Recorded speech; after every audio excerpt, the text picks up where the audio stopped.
अस्सलामुअलैकुम। Straight talk में खुश आमदीद। आपके साथ मैं हूँ आयशा बख्श। अमरीकी सदर डोनाल्ड ट्रंप और इजरायली वजीर आजम नेतन्याहू ने पीर के रोज़ गजा के लिए 20 निकाती मनसूबा दिया। 8 अरब और मुस्लिम ममालिक उर्दन, मुत्तहिदा अरब अमारात, इंडोनेशिया, पाकिस्तान, तुर्किया, सऊदी अरब, कतर और मिस्र गजा में अमन मनसूबे पर अमरीकी सदर के किरदार और जंग खत्म करने की मुखलिसाना कोशिशों को खुश आमदीद कह चुके थे।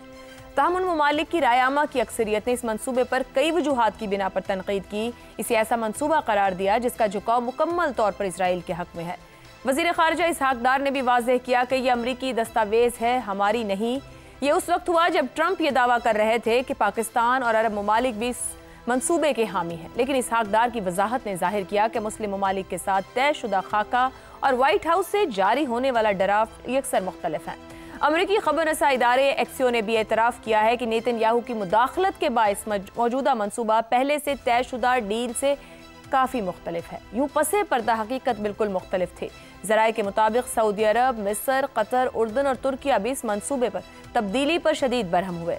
कतरी हुक्काम ने तो अमरीकी इंतजामिया को मनसूबा मौखर करने का भी कहा, मगर व्हाइट हाउस ने एतराज़ात के बावजूद इसे जारी कर दिया। खुद इजरायली अखबार टाइम्स ऑफ इसराइल के मुताबिक नेतन्याहू ने आखिरी लम्हात में मंसूबे में बड़े पैमाने पर तब्दीलियां करवाईं, खास तौर पर इसराइल के वापसी के मराहिल और हमास के गैर मुसल्लह होने के हवाले से। नए नक्शे में दिखाया गया है कि इजरायली फौज पहले मरहले में भी गजा के बड़े हिस्से यानी करीबन 70% पर काबिज रहेगी और दूसरे मरहले के बाद भी 1/3 इलाके में मौजूद रहेगी। सिर्फ तीसरे मरहले में मुकम्मल इनखला होगा, लेकिन इसके साथ ही पूरे गजा के गिर्द इसराइल का सिक्योरिटी जोन कायम किया जाएगा। मजीद ये कि हमास के अरकान को आम माफ़ी देने के बजाय अब ये शर्त शामिल कर दी गई है कि वो अपने हथियार भी डालें। ये सब कुछ इस बात को जाहिर करता है कि अमरीकी मनसूबा इसराइली मुतालबात के मुताबिक ढाला गया है। कतर समेत कई अरब ममालिक इस पर मजीद वजाहत और मुज़ाकरात का मुतालबा कर रहे हैं। कतरी वज़ीर आज़म ने अल जज़ीरा को बताया कि असल तवज्जो गजा के अवाम को तहफ़्फ़ुज़ देना होना चाहिए, लेकिन मौजूदा ड्राफ्ट में ये पहलू कमज़ोर है।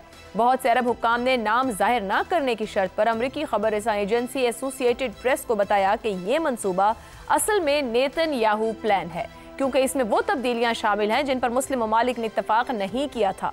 दूसरी तरफ बाएं बाजू का रुझान रखने वाले इजरायली अखबार हैरिट्स का दावा है कि इजरायली वजीर आजम अमन चाहता ही नहीं। उसका एक बड़ा सबूत यह है कि आज यानी 2 अक्टूबर के आलमी अदम तशद्दुद के दिन पर इसराइली अफवाज ने गाजा इमदादी ग्लोबल समूद फ्लोटिला पर हमला किया। पाकिस्तान के साबिक सेनेटर मुश्ताक अहमद समेत 37 ममालिक के 200 कारकुन गिरफ्तार हुए। 44 में से सिर्फ 4 कश्तियां गजा रवाना हुई, बाकी 40 रोक दी गईं। यूं जो नेतन्याहू गजा के शहरियों, बूढ़ों, मासूम बच्चों तक खुराक और इमदाद नहीं पहुंचने दे रहा, उससे अमन के हवाले से क्या उम्मीदें लगाई जा सकती हैं? इसी पर गुफ्तगू रहेगी। हमारे साथ हैं रज़ा रूमी, इफ्तिखार अहमद साहब और हुमा बकाई साहिबा भी प्रोग्राम के हिस्से में हमारे साथ होंगी। आप सभी के सामने सवाल रखेंगे। 8 मुस्लिम ममालिक ट्रंप मंसूबे पर राजी थे, मगर नेतन्याहू से मुलाकात के बाद मंसूबा तब्दील। क्या ट्रंप के 20 निकात वाकई अमन की कोशिश या इजराइल नवाज अमरीकी दस्तावेज?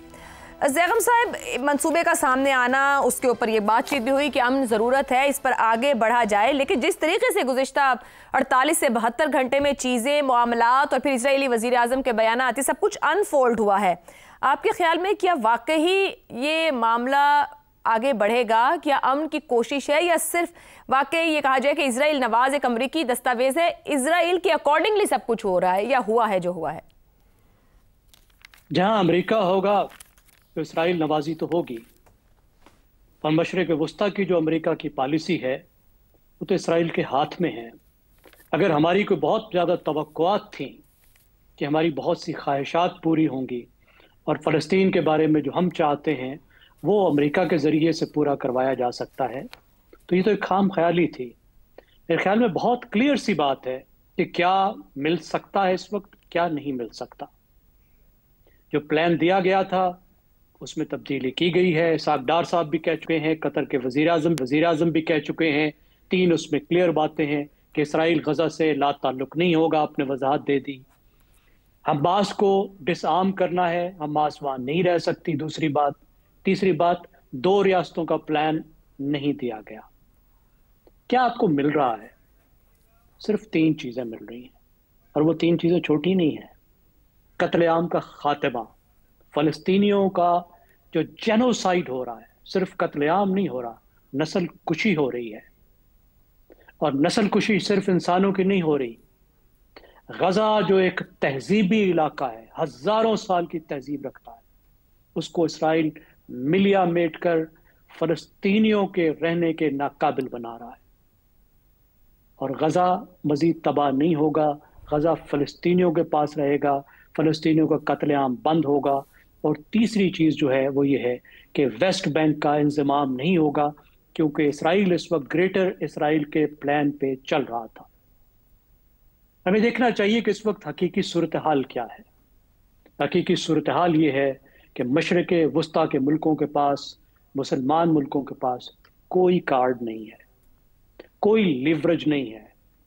तमाम कार्ड्स, तमाम लीवरेज नेतन्याहू और ट्रंप के पास है। जो दूसरा मॉडल था रेजिस्टेंस का, वो हमारे सामने नाकाम हुआ है। जो ईरान का मॉडल था जिसमें एक्सेस ऑफ रेजिस्टेंस थी, कि ऐसी ताकतें बनाई गई थी, ऐसी तंजीमें बनाई गई थी जो इसराइल का हाथ रोक सकें, ईरान का ये ख्याल था। ईरान की जाहिर है वो अपनी फॉरेन पॉलिसी के ऑब्जेक्टिव्स को भी पूरा करती थी। हिजबुल्लाह शामिल थी, हमास शामिल थी, शाम की हुकूमत शामिल थी, सब के सब मिलिया मेट हो गए। आपने हिजबुल्लाह को देखा कि उनकी जेबों में जो वॉकी टॉकीज थी वो फट गई, चुन चुन के वो जगह जो वो हिजबुल्लाह समझती थी हमारे लिए महफूज हैं, वो गैर महफूज हो गई। हिजबुल्लाह के लीडर को किस तरीके से उन लीडरों को खत्म किया गया, हमास के लीडर को ईरान के अंदर निशाना बनाया गया। तो उनकी टेक्नोलॉजी, उनकी ताकत वहां पहुंच गई है और इतनी बड़ी बैकिंग है और सपोर्ट है अमेरिका की कि आपके पास कोई हार्ड पावर नहीं है उसको फेस करने को। और जो हार्ड पावर हमास ने इस्तेमाल की, उसका जो नतीजा निकला है वो सामने 7 मुल्कों पर हमला कर चुका है इसराइल।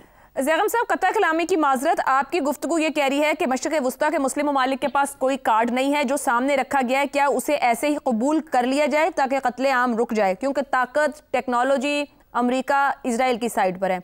तो फिर इसका तो कोई एंड नहीं होगा, क्योंकि अगर उसूल, ज़ाब्ता और कानून ने कहीं भी प्रिवेल नहीं करना, इसराइल को कहाँ जाकर ट्रस्ट किया जा सकता है? जो आज फ्लोटीला वालों के साथ हो रहा था, किसी जगह पर यह भरोसा किया जा सकता है कि इसराइल जो कह रहा है उसको कंटिन्यू भी करेगा?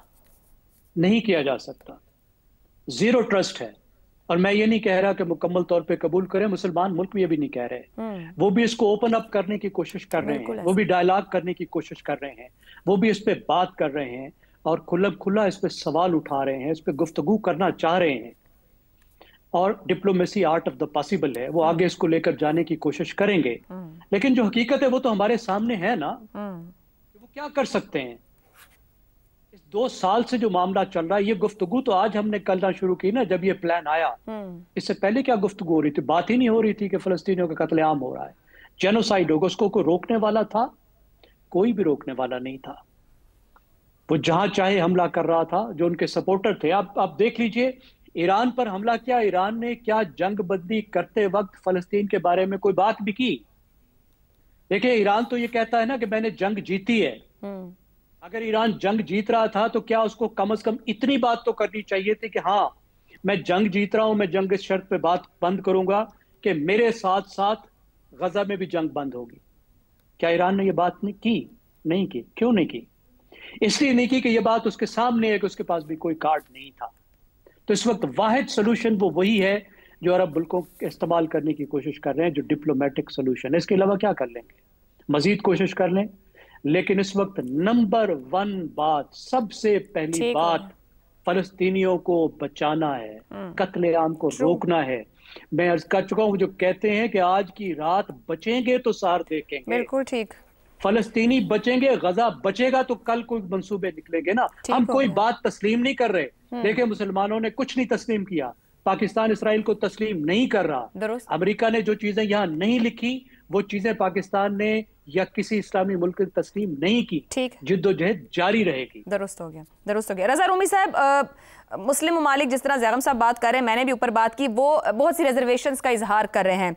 कतर का मुतालबा भी है कि मंसूबे को मौखर करके मजीद मुज़ाकरात किए जाएँ, ओपन अप किया जाए। क्या एक और मौका दिया जाना चाहिए कि काबिल कबूल हो जाए? क्या हमास इसको कबूल कर लेगा जिस तरह आ गया, या वो भी कुछ शराइत रख सकता है? आपके ख्याल में क्या जिस मकसद को ये सब कुछ किया जा रहा है, जीनोसाइड रुक जाए, वो रुक जाएगा वहां पर? आयशा, सबसे बड़ा सवाल ही जेनोसाइड का है, नस्ल कुशी। जो फ़लस्तीनियों की जारी है पिछले 2 साल से अब होने को है। और अगर आप आदादो शुमार देखें तो 60-70 हज़ार इंसानी जाने, कीमती जाने जो हैं वो जा चुकी हैं। उनमें से 20,000 से जायद बच्चे हैं। और ये सबसे बड़ा अलमिया और सबसे बड़ी प्रायोरिटी होनी चाहिए पाकिस्तान की भी और आलमी बरादरी की भी, और जो भी लोग आलमी कवानीन को लागू करना चाहते हैं इस खित्ते पर। तो इसलिए सबसे पहला कदम यही होना चाहिए कि किस तरह से ये जंग बंदी हो और जो इजराइल की बहीमाना बमबारी है वो रुके। इस प्लान में बहुत से नकाइस हैं और यकीनन उनकी तरफ इशारा भी किया है बहुत से तबसरा कारों ने और बहुत से ममालिक ने भी। लेकिन इसके तहत अगर जंग बंदी होती है तो बिल्कुल इसके ऊपर अमल होना चाहिए। पहली तो ये बात है। दूसरी बात ये कि क्या ऑप्शन है अगर सिफारतकारी और ये इस तरह के प्लान के ऊपर मंसूबा साजी करके कोई अमन की राह निकाली जाए, तो उसके अलावा जंग तो कोई ऑप्शन नहीं है। क्योंकि अरब ममालिक जो हैं 2 साल से तो कुछ भी नहीं कर रहे थे, बल्कि कोई भी नहीं कुछ कर रहा। यूरोप भी कुछ नहीं कर रहा। अमेरिका तो बिल्कुल हथियार भी दे रहा है इसराइल को, उसको उसकी पुष्टपनाही भी कर रहा है आज से नहीं कई दहाइयों से। और उसके अलावा क्या चाह रहा है? रही बात हमास की, तो मुझे तो ये समझ नहीं आती कि हमास की क्या अहदाफ हासिल हुए हैं। क्या हमास का जो अक्टूबर 7 2023 का कदम था उससे फलस्तीनियों की जिंदगी में बेहतरी आई है? क्या फलस्तीन आजाद हो गया है? बल्कि उल्टा वहां हजारों लोग जा चुके हैं। गजा जो है वो एक रबल बन चुका है। हर चीज, हर बिल्डिंग, हर अस्पताल, हर स्कूल वहां पर खत्म हो चुका है। तो इसलिए ये जो हमारे यहाँ भी मैं देख रहा हूँ कि ये एक गैर जरूरी तौर पर एक सिंपथी जो पाई जाती है कि जी हमास ने ये कर दिया वो कर दिया। तो यही सवाल पूछने की जरूरत है उनसे भी कि आप क्या चाहते हैं कि मजीद बमबारी होती रहे और ये 20-30 जो जंगी कैदी उन्होंने हॉस्टेजेस रखे हुए हैं उससे क्या हासिल हो रहा है? बाकी लोग क्यों नुकसान उठा रहे हैं? इसलिए सरे 10 जो प्रायोरिटी है वो यही होनी चाहिए। अब आ जाते हैं कि वो जो अमन माहिदा जो 20 नुकात पेश किए ट्रंप ने और यकतरफा तौर पर उनमें तब्दीलियां की इसराइल के कहने के ऊपर, उसके ऊपर भी यकीनन जो कोई फाइनल वो हतमी पॉइंट्स तो नहीं है, उनके ऊपर भी निगोशिएशन हो सकती है। और वो निगोशिएशन दो तीन ही की अमूर है। एक तो ये कि इजरायली फौज जो है उसकी लोकेशन क्या होगी और कहाँ पर वो किस हद तक वो एरिया को डीमिलिटराइज करेगी, छोड़ेगी गजा में, ताकि कोई और इंटरनेशनल फोर्स जो है वहां का इंतजाम और इंसराम संभाले। एक तो ये मसला है। दूसरा जाहिर बात है कि वो सब ने ये कमिट किया है, अरब ममालिक ने भी, कि वो हमास का कोई फ्यूचर रोल नहीं होने देंगे। अब ये एक ऐसा मसला है कि यहाँ पर भी एक डिवीजन है। जो अरब लीडर्स हैं, रियासतें हैं, वो तो बिल्कुल हमास के खिलाफ हैं, लेकिन अरब अवाम जो है वहां पे हमास के लिए हमदर्दी पाई जाती है। इसलिए ये भी उन्हीं को देखना होगा कि किस तरीके से वो हल निकालते हैं। पाकिस्तान का इसमें रोल जो है वो अब अहम हो चुका है, लेकिन वो बराह रास्त रोल नहीं है। बराह रास्त तो जो अरब ममालिक हैं वो जो उसके पड़ोस में है, ये सारा उनके ऊपर मसला बनता है। मिस्र हो, उर्दन हो, सऊदी अरेबिया हो, कतर हो, दीगर ममालिक जहां पर पहले भी हमने देखा, तो वो ये उनका एक फर्ज है कि वो अब एक तरीका निकाले। उनके बड़े अच्छे ताल्लुकात हैं अमेरिका के साथ, बड़े पुराने, और इस वक्त वो अमेरिका को भी बावर करवाए कि फिल फॉर फलस्तीनियों की जिंदगियां जो है उनको बचाया जाए और उनको मजीद नुकसान ना पहुंचाया जाए। जी दुरुस्त हो गया। इफ्तिखार साहब, जैसे गुफ्तगू हो रही है, कुछ ममालिक ने आवाज़ भी उठाई कि ये गुफ्तगू तो नहीं हुई थी, ये निकात तो इसके अंदर नहीं थे, ये निकात अचानक कैसे शामिल हो गए। शुकूक व शुबहात का इजहार करना शुरू कर दिया गया। हमास ने अब तक अपना मुकम्मल जवाब नहीं दिया। अमेरिका ने धमकी लगा दी कि अगर आप साइन नहीं करेंगे तो फिर ये जंग नहीं है रुकने की। अब ये फरमाइएगा, कतर और तुर्की जैसे जो कि अमरीकी हलीफ मुसलमान ममालिक भी हैं, वो भी ये आवाज़ उठा रहे हैं इसके ऊपर, इस जो 20 निकात हैं, क्या ये इनका आवाज़ उठाना इस मंसूबे को नतीजा खेज बनाएगा या ये भी मंसूबे को गैर मौसर साबित करने का बायस बन सकते हैं? आशा देखें, हमने परसों जब बात की इसके ऊपर, कल जब बात की, आपने भी नुकात उठाए, हमने भी नुकात उठाए, और वक़्त ने साबित किया कि जो कोताहियाँ और ख़ामियाँ हमने उस ड्राफ्ट में देखी वही दुनिया आज कह रही है। और मैं समझता हूँ कि अगर दुनिया संजीदा है और नस्ल कुशी के ख़िलाफ़ है तो दोनों ड्राफ्ट, पहला ड्राफ्ट और ये ड्राफ्ट, इसको अक़वाम मुत्तहिदा के अंदर डिस्कस करना चाहिए, वहाँ पे पेश करना चाहिए, ताकि तमाम दुनिया इसके ऊपर अपनी राय दे सके। दो शख्स फैसला नहीं कर सकते दुनिया के बारे में कि एक सदर अमेरिका हो और एक न्यूटन हो। I don't agree with it, क्योंकि पहले दिन ही मुझे शक था कि इसमें जो तरीक़ाकार का तयन किया गया, पहले तो टाइम फ्रेम 72 आवर्स वाला, फिर हमास के बारे में शराइत, हमास के आगे एक लफ्ज़ और भी लिखा हुआ था, ऐसी और तहरीकें, उसके बारे में भी क्लैरिटी कोई नहीं। जो प्रिजन ऑफ वॉर हैं उनकी जो तबादले की बात थी उसमें भी एम्बिग्यूटी थी। तो इस किस्म की एम्बिग्यूटी वाला जो मगर इफ्तिखार साहब, जब यूनाइटेड नेशंस की बात करें तो यूनाइटेड नेशंस 2 साल में ना अपना आप मनवा सकी, ना इजराइल को समझा सकी, ना हमास के मामले पर कोई स्टैंड, ना आईसीजे कुछ कर सकी। Ayesha I agree with you, नहीं मनवा सकी, नालायक हैं, नाअहल हैं। लेकिन अब एक मसला आ गया ना, एक की बात आप कर रहे हो, एक की बात मैं कर रहा हूँ, एक की बात दुनिया कर रही है, एक की बात अपना सदर अमेरिका और नेतन्याहू कर रहा है, यही दो है ना।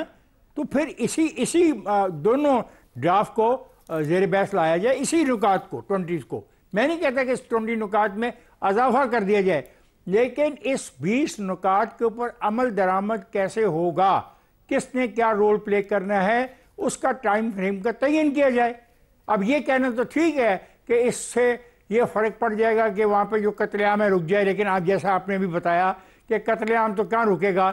जो एक किश्ती जा रही थी बेचारी मदद करने के लिए, उनके लोगों को अगलों ने गिरफ्तार कर लिया गया और बाकी किश्तियों को नहीं पहुँचने दिया गया, और हम तवक्को कर रहे हैं कि वो इसराइल बाकी लोगों का कत्लेआम बंद कर देगा। और जिस दिन ये मायदा हुआ, जिसको हम नहीं मानते, जो पहला मायदा हुआ और ये अब जो बात की जा रही है मुख्तलिफ है, उस दिन भी कत्लेआम वहाँ पे हुआ। तो ये जो तासर दुनिया में दिया जा रहा है, वो तो रोजाना हो रहा है, हर घंटे में 3 खवातीन और 5 बच्चे शहीद हो रहे हैं, ये रिपोर्ट कह रही है, हर घंटे में। फिर ये फलसफा बिल्कुल गलत है कि ये मायदा मान लिया जाए कत्लेआम रुक जाएगा। नहीं, अब 2 ड्राफ्ट हैं और दुनिया को उन 2 ड्राफ्ट पर बात करनी चाहिए। और ये दुनिया नहीं है ना, एक तो ज़बानी कलामी जो गुफ्तगू हुई है वो है ना इफ्तिखार साहब, वो तो किसी को पता नहीं है। वो तो लीडर्स आज कह रहे हैं कि ये बात हुई थी, ये नहीं हुई थी, यहाँ तक की बात है। नहीं आयशा, बात सुनो, एक 20 नुकात लिखे हुए हैं ना जी बिल्कुल, तो उसकी जो इंटरप्रिटेशन की जा रही है उधर से, वो भी तो तहरीरी तौर पे लिखी हुई है, ये नहीं कि वो टाइप नहीं हो रही, वो भी टाइप हो रही है। तो सवाल यह है कि उस 20 नुकात के ऊपर अब क्या डिबेट सिर्फ 2 आदमी करेंगे, 2 आदमी फैसला करेंगे पूरी की पूरी दुनिया के बारे में?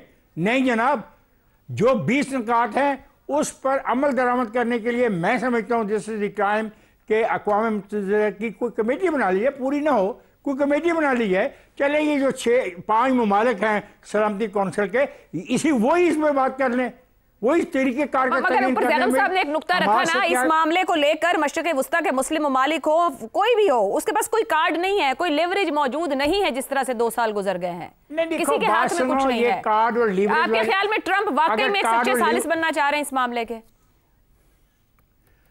देखो मेरे दो बात यह है, हम बेबस हैं, हमारे पास कोई कार्ड नहीं है, हम अपाहज हैं, मैं माने लेता हूँ। मैं 20 निकात की बात कर रहा हूं जो उन्होंने ड्राफ्ट की है, जिससे वो भाग रहे हैं, जिसकी इंटरप्रिटेशन वो अपनी मर्जी की कर रहे हैं। मैं उस इंटरप्रिटेशन के खिलाफ हूं। मैं कहता हूं कि वही ड्राफ्ट वो 5 जो हैं सलामती कौंसिल के अरकान, उनके आगे रख लिया जाए, उनकी इंटरप्रिटेशन मान ली जाए। ये 2 अफराद की इंटरप्रिटेशन मैं मानने को तैयार नहीं हूं, और ना ही इससे कत्लेआम रुकेगा और ना ही इससे नस्लकुशी रुकेगी। ये लिख लें आज आपका कागज पे। ज़ैगम साहब मुख्तसरन कहिएगा कि क्या वाकई यूएन तक मामला जाना चाहिए, या आप समझते हैं कि ट्रंप एक सालिस का किरदार अदा करना चाह रहे हैं, नेतन्याहू के वकील का नहीं करना चाह रहे हैं? ने हल कर दिया है। अगर आप इतना टाइम गुजारना चाहते हैं कि इसराइल अपने मकासद हासिल कर ले, नेतन्याहू का जो इनिशियल प्लान था कि यह मुकम्मल नस्ल कुशी करके मैं तौबाला कर दूं इस पूरे इलाके को, रहने के काबिल ना छोड़ूं, तो वो हासिल कर लेगा। एक एक दिन कीमती है। आपने गिनवाया है किस तरीके से कत्लेआम हो रहा है। हर रोज जो गुजरता है, गजा फलस्तीनियों के रहने के नाकाबिल बन रहा है, फलस्तीनियों की नस्ल कुशी हो रही है। आप अगर अखलाकी असूलों पर चलेंगे तो फिर तो बस रह जाएं, फिर तो फ़लस्तीनियों को रहने दें। ये जो बैनुल अक़वामी ताल्लुकात की दुनिया होती है, अखलाकी असूलों की दुनिया नहीं है, बदकिस्मती से। साहब, हम तो चाहेंगे। ज़िया साहब, मुझे आप ये बता दें मैं किसकी बात मानूं? मैं अमेरिकी सदर की बात मानूं या नेतन्याहू की बात मानूं? चलें आप ही फैसला कर दें। देखिए, किसी की बात मानने की बात नहीं है। हम जो कम अज कम चीज चाहते हैं तो फिर वो क्या होनी है? चाहिए। वो ये है कि कत्लेआम बंद होना चाहिए। कोई भी मौका आपको मिलता है कि कत्लेआम बंद हो और गजा फलस्तीनियों के रहने का दो लोग ज़ैगम साहब और रजा साहब की कत्लेआम बंद होना चाहिए, मगर सवाल ये है फिर उन्हीं दोनों से वाकई हो जाएगा और ट्रस्ट किया जा सकता है इस पूरी सिचुएशन को? और बकौल ज़ैगम साहब वो तो करना पड़ेगा जब आपके हाथ में कुछ है नहीं। एक ब्रेक लेते हैं, ब्रेक से वापस आएंगे तो बात करेंगे मुल्क की मईशत की। महंगाई 10 माह की बुलंद तरीन सतह पर पहुंच गई है। प्रोग्राम में एक बार फिर खुशामदीद। मुल्क की मईशत एक बार फिर अवाम और पॉलिसी साजों के लिए बड़े सवालात खड़े कर रही है। हुकूमत के माशी इस्तेहकाम के दावों के बावजूद सितंबर में महंगाई 10 माह की बुलंद तरीन सतह पर पहुंच गई है। सरकारी अदाद-ओ-शुमार के मुताबिक अफरात ज़र 5.6% तक बढ़ गई है, जो अगस्त के मुकाबले में करीबन दुगनी है। इस इजाफे की बड़ी वजह हालिया सैलाब से ज़रई सप्लाई का मुतासिर होना और खाने पीने की अशिया की कीमतों में नुमाया इजाफा है। वजारत खजाना की ब्रीफिंग में IMF को बताया गया है कि फसलों, इंफ्रास्ट्रक्चर और लाइव स्टॉक समेत मुख्तलिफ शोबों में सैलाब से करीबन 700 अरब के नुकसानात हुए हैं, जिसने महंगाई और माशी दबाव को मजीद बढ़ा दिया है। एशियाई तरक्याती बैंक की ताज़ा रिपोर्ट के मुताबिक रवा माली साल में पाकिस्तान की शरह नमू महज 3% रहने का इम्कान है। इस रिपोर्ट के मुताबिक तवानाई का बहरान, टैक्स इस्लाहात में सुस्त रवी, मौसमियाती तब्दीली के असरात और पॉलिसीज में अदम तसलसल मईशत को पीछे धकेल रहे हैं। कम शरह नमू और बढ़ती महंगाई का बराह रास्त असर आम आदमी की जिंदगी पर पड़ रहा है, जिसमें बेरोजगारी और गुर्बत में इजाफे का खदशा नुमाया है। उधर FBR रवां सहमाही में अपने टैक्स अहदाफ हासिल करने में नाकाम रहा और 198 अरब का शॉर्टफॉल सामने आया है। माहिरीन के मुताबिक कमजोर टैक्स नेट, मुकदमात में ताखीर और बुलंद शरह सूद समेत मईशत पर यह मजीद दबाव डाल रहे हैं। इसी दौरान गुज़िश्ता रोज़ पेट्रोलियम मसनूआत की कीमतों में भी इजाफा कर दिया गया, जिसके मनफी असरात आम सारिफ तक फौरी तौर पर मुंतकिल होंगे। ताहम वज़ीर ख़जाना मोहम्मद औरंगज़ेब अब भी पुरुमीद हैं। उनके मुताबिक मईशत दुरुस्त सिमत में गामजन है। मुस्तक़बिल करीब में पाकिस्तान पायदार तरक्की की तरफ बढ़ेगा, लेकिन सवाल यह है कि जब एक तरफ अवाम महंगाई, टैक्सेस और महंगी तवानाई के बोझ तले दबे हैं और दूसरी तरफ बैनुल अक़वामी इदारे मईशत के सुस्त रहने की पेशगोई भी कर रहे हैं, तो क्या वाकई मुल्क की मईशत की समत दुरुस्त है? क्या ADB के खदशात दुरुस्त साबित होंगे कि तरक्की की रफ्तार रुकेगी और गुर्बत बढ़ेगी, या फिर हुकूमत का मौक़िफ़ ठीक है कि सब वक्ती रुकावटें हैं और पाकिस्तान जल्द माशी इस्तेहकाम हासिल कर लेगा? इसमें से दुरुस्त होने के करीब क्या है, इसी पर गुफ्तगू रहेगी। पैनल के लिए सवाल। महंगाई 10 माह की बुलंद तरीन सतह पर, सैलाब से ज़रई सप्लाई मुतासिर, खुराक और ट्रांसपोर्ट महंगी, टैक्स शॉर्टफॉल, ADB के खदशात अपनी जगह। क्या हुकूमत के माशी इस्तेहकाम के दावे हकीकत से मुताबिकत रखते हैं? ज़ैगम साहिब, ADB के खदशात हैं कि अगर मईशत में जामे और पायदार इस्लाहात ना हुई, जो कि हम कई सालों से सुन रहे हैं, वो कहते हैं गुर्बत मजीद बढ़ेगी। आपके ख्याल में जो हुकूमत की तसल्ली है वो ठीक है, इसके बावजूद कि ये वक्ती है और तवीलुल मुद्दती, वो कुछ करे ना करे मगर नताइज हासिल हो जाएंगे? देखिए, अगर हुकूमत ये कहती है कि हमने IMF से सर्जरी करवा ली है और बाबा जी अब चलने फिरने के काबिल हैं, तो ये दावा तो ठीक है। लेकिन अगर वो कहें रिफॉर्म से बच बचा के जैसे हम जा रहे हैं, उसके नतीजे में मईशत भोलू पहलवान बनने जा रही है, तो ये बात बिल्कुल गलत है। माशी इस्तेहकाम का मतलब ये है कि हम जिस मुसीबत में जा रहे थे, डिफ़ॉल्ट की तरफ जा रहे थे, उस डिफ़ॉल्ट से रुक गए हैं।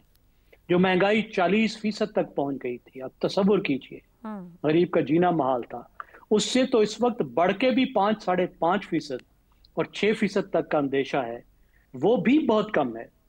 जो बैरूनी अदायगियों का तवाजुन था कि बाहर देने को पैसे नहीं थे और कोई कर्ज देने को तैयार नहीं था, वहां तक तो बात ठीक है। लेकिन अगर आगे बढ़ना है तो फिर तो आपको माशी तरक्की की रफ्तार चाहिए। 3% तो बमुश्किल आपकी आबादी के रफ्तार के बराबर है, थोड़ी सी ज्यादा है। इसमें तो रोजगार नहीं मिल सकता, इसमें तो गुर्बत कम नहीं हो सकती। जो गरीब गुर्बत में है उनको नहीं निकाला जा सकता, नए लोग गरीब होते रहेंगे। इसमें तो मुल्क तरक्की नहीं कर सकता। और इस वक्त जो आपकी सूरत हाल है कि आपके जो बॉन्ड्स हैं वो डीप जंक में है, आप देखिए कैसा नाम इस्तेमाल होता है, ये मोडीज का लफ्ज है, मैं इस्तेमाल नहीं कर रहा। और 7 दर्जे अभी आपने ऊपर जाना है, तब इन्वेस्टमेंट ग्रेड में आप जाएंगे, उससे पहले आप इन्वेस्टमेंट ग्रेड में नहीं होंगे आपके बॉन्ड। अभी आपने पांडा बॉन्ड चाइना में फ्लोट करना था, 2 बैंकों से आपने गारंटी ली सिर्फ $500 मिलियन के बॉन्ड फ्लोट करने के लिए, वरना चीनी भाई आपका बॉन्ड खरीदने को तैयार नहीं थे। आपने एडीबी से भी गारंटी ली, एशियन इन्वेस्टमेंट बैंक से भी गारंटी ली। अब सैलाब की मुसीबत आ गई है, अफरात ज़र में थोड़ा सा और इजाफा होगा, बहुत ज्यादा नहीं होगा। जितनी तबाही का खतरा था उतनी तबाही नहीं है। तरक्की पर असर पड़ेगा, जो आपने तामीर पे पैसे खर्च करने थे वो तामीर नौ पे करने पड़ेंगे। ज़ैगम साहब ऐसे भी एक सवाल है, आप कह रहे हैं कि चलने फिरने के काबिल कर दिए, ये तो हम कुछ अरसे से देख रहे थे। जो एडीबी के खदशात हैं, क्या आपको लगता है कि हुकूमत ने तवीलुल मुद्दती और हकीकत पसंदाना हिकमत अमली को अपना लिया है? जिन रिफॉर्म्स और रिस्ट्रक्चरिंग की जरूरत है, हम उस तरफ सफर शुरू कर चुके हैं? मेरा नहीं ख्याल कि कर चुके हैं। देखिए एडीबी बहुत बेयर मिनिमम अपने एजेंडे पे आपको बताता है। हमें एडीबी से बहुत आगे जाके करना है। जो पाकिस्तान के बड़े बड़े मईशत दान कह रहे हैं, एडीबी बस उतना ही करता है कि ऑपरेशन करके बाबा जी को चला फिरा देता है, थोड़े से सेहत के वो टॉनिक बता रहा है, और आप वो भी नहीं करते। बार बार जैसे एडीबी जाती है आप वो भी करने को तैयार नहीं होते। इस वक्त भी आप टांगे कहते हैं। यहाँ तो हमें एडीबी से बहुत आगे जाना है। ठीक हो गया। अपना एक होम ग्रोन रिफॉर्म का एजेंडा बनाना है, मईशत की पूरी शक्ल बदलनी है, दुरुस्त हो गया, तब हम आगे बढ़ सकते हैं। हम सब ठीक कह रहे हैं, उस काबिल इतना किया है कि जब तक एडीबी नजर रखे थोड़ा सा चल फिर ले बैठ जाते हैं रेस्ट करने के लिए। ब्रेक लेते हैं, ब्रेक से वापस आएंगे तो रजा रूमी और इफ्तिखार अहमद की राय आपके सामने रखेंगे। प्रोग्राम के आखिरी हिस्से में एक बार फिर खुशामदीद। रजा साहब, ये जो हमारी बहुत तसल्ली और इत्मीनान है और बाहर वालों के खदशात हैं, क्या मसला सिर्फ मौसमियाती तबाहियों बैरूनी अवामिल का है, या हमारा अपना, हमारी policies, tax reforms, structural reforms और अदम तसलसल जो है पॉलिसीज का, ये सब हमारी मईशत को ले बैठा है? देखिए बिल्कुल दोनों ही अवामिल जो हैं वो इस वक्त कारफरमा हैं। जो तो सैलाबी सूरत हाल है, यकीनन उसका असर पड़ा है, और अभी तो मजीद हम देखेंगे आने वाले जो महीने हैं उसमें शायद और तंगी होगी किसानों के लिए और जो कंज्यूमर्स हैं, क्योंकि ये सप्लाई जो है बहुत सी अजनास की, सब्जियों की, दीगर ज़रूरी जो पैदावार है उसका असर होगा आवाम के ऊपर। वो तो आने वाले महीनों में दिखाई देगा, लेकिन ये एक वक्ती मामला है, क्योंकि जो देरपा मसाइल हैं पाकिस्तान की मईशत के वो तो अभी भी उसी तरह लाक है। और ये जो इस्लाहात की बात की जाती है, ये बार बार इनका जिक्र होता है कि प्राइवेटाइजेशन की जाए और जो खर्चे हैं हुकूमत के वो कम किए जाएं, बजट का खजाना ठीक किया जाए। इसके ऊपर बहुत सी तकरीबन हर हुकूमत जो है और हर इंटरनेशनल एजेंसी जो है वो यही बातें करती है। आप उठा लीजिए आज से 10 साल पहले की रिपोर्ट, 5 साल पहले की रिपोर्ट, 1 साल पहले की, तकरीबन मिलती जुलती आपको तदबीरें जो हैं वो दिखाई देंगी। अब सवाल ये पैदा होता है कि उन पर अमल क्यों नहीं होता। अमल इसलिए नहीं होता कि पाकिस्तान में जो मईशत की हवाले से पॉलिसी साजी है वो बहुत ही कम लोगों के हाथ में है, और उसमें अक्सर औकात अवाम की जो बहबूद है उसको मद्देनजर नहीं रखा जाता। अवाम के लिए एक मुख्तस कर दिया जाता है कि जी ये बेनज़ीर इनकम सपोर्ट प्रोग्राम है, ये इतने मंसूबे हैं, इतने प्रोजेक्ट्स हैं, डेवलपमेंट प्रोग्राम है। उसमें भी हालिया सालों में कमी आई है क्योंकि जो पाकिस्तान में माशी बेल्ट टाइटनिंग हुई है उसकी वजह से। तो असल जो इशू है पाकिस्तान में वो शरह तरक्की का है कि पाकिस्तान में सरमायाकारी नहीं, जो मकामी सरमायाकारी भी नहीं हो रही, और बैरून मुल्क सरमायाकारी जिसके बारे में बहुत दावे भी किए इस गवर्नमेंट ने और पिछली गवर्नमेंट ने भी, वो भी नहीं आ रही। और जब तक सरमायाकारी नहीं आती उस वक्त तक शरह तरक्की नहीं बनती, जीडीपी ऊपर नहीं जाता, नौकरियां नहीं जनरेट होती। पाकिस्तान का सबसे बड़ा मसला इस वक्त नौकरियों का है। ये बार बार मैं कहता हूं कि आपको 20 से 30 लाख नौकरियां हर साल चाहिए जो आने वाली यूथ है लेबर मार्केट में। अगर वो नौकरियां नहीं होंगी तो यकीनन जो भी गम गुर्बत के हवाले से मुख्तलिफ आदाद शुमार देख रहे हैं उनमें इजाफा होता रहेगा। जी आयशा। इफ्तिखार साहब, जब आम आदमी महंगाई, टैक्स और बेरोजगारी के बोझ तले पिस रहा है, दब रहा है, तो क्या ये हुकूमत की पॉलिसी के वक्त के साथ सब बेहतर हो जाएगा, ये ऐसे ही चलेगा और आहिस्ता आहिस्ता ठीक होगा? ये हकीकत पसंदाना है या वो खुद को तसल्ली दे रहे हैं या आवाम को तसल्ली दे रहे हैं? बिल्कुल गलत बयानी से काम ले रहे हैं। अशराफिया मामलात को चला रही है, टैक्स ये कलेक्ट कर नहीं सकते, रिफॉर्म्स ये करने को तैयार नहीं हैं, और जो इनकी गवर्नेंस है वो बहुत कमज़ोर है। और जब तक ये चीज़ें ठीक नहीं होंगी, ये कहानियाँ हैं, आपने खुद ही बताया कि 4 साल पहले की भी कहानी है, 8 साल पहले की भी कहानी है। ठीक है, सैलाब ने नुकसान पहुँचाया, सब्ज़ियाँ महंगी होंगी, कुछ फल भी महंगे होंगे, शायद हमें चावल की जो फसल है उसमें काफ़ी नुकसान हो और चावल की कीमत बढ़े, ये ठीक है। लेकिन ऐसा तो नहीं है ना कि सिर्फ यही वजह है। वजह तो ये है कि अगर आप एक अफसर अगर पहले 1600 सीसी गाड़ी में अफसरी कर सकता था, अब उसको 2400 सीसी गाड़ी चाहिए। हाँ, तो ये है, एक अगर चीफ सेक्रेटरी लाहौर में बैठ के पूरे वेस्ट पाकिस्तान को चला सकता था, तो अब हमें वैसे 4 चीफ सेक्रेटरी चाहिए। अगर कमिश्नरों के दफातर जो हैं वो महलनुमा बना दिए जाएं, तो फिर आप क्या बात करते हैं तरक्की की और बेहतरी की और अच्छाई की? मैं नहीं मानता। जब तक हम अपने अदले तदलों पे काबू नहीं पाते और टैक्स कलेक्ट करने के लिए हिम्मत नहीं करते, हमारे मसाइल ऐसे ही रहेंगे। ये बेहतर नहीं हो सकते, ये ख़राब तो हो सकते हैं। और याद रखें, ये ज़रूरी मुल्क है और इसमें जो सीड है, जो फर्टिलाइज़र है और जो पेस्टिसाइड है, ये तीनों चीज़ों पर मोनोपोली है कुछ मालकान की, कुछ तंजीमों की। इसको भी दुरुस्त करे बगैर आप आगे नहीं जा सकते। तो ठीक है, प्यारी प्यारी बातें जितनी मर्जी कर लें आप, ठीक हो गया, कोई बात। औरंगजेब का क्या, औरंगजेब साहब कल चले जाएंगे। औरंगजेब साहब इज़ नॉट रिस्पॉन्सिबल। वो कोई उनकी कोई कमिटमेंट तो नहीं है ज़िंदगी में कोई ऐसी जिसको पूरी करके मैं बैठेंगे। कमिटमेंट तो है इन लोगों की जो पार्लियामेंट में बैठे हैं, सेनेट में बैठे हैं, सूबाई असेंबली में बैठे हैं।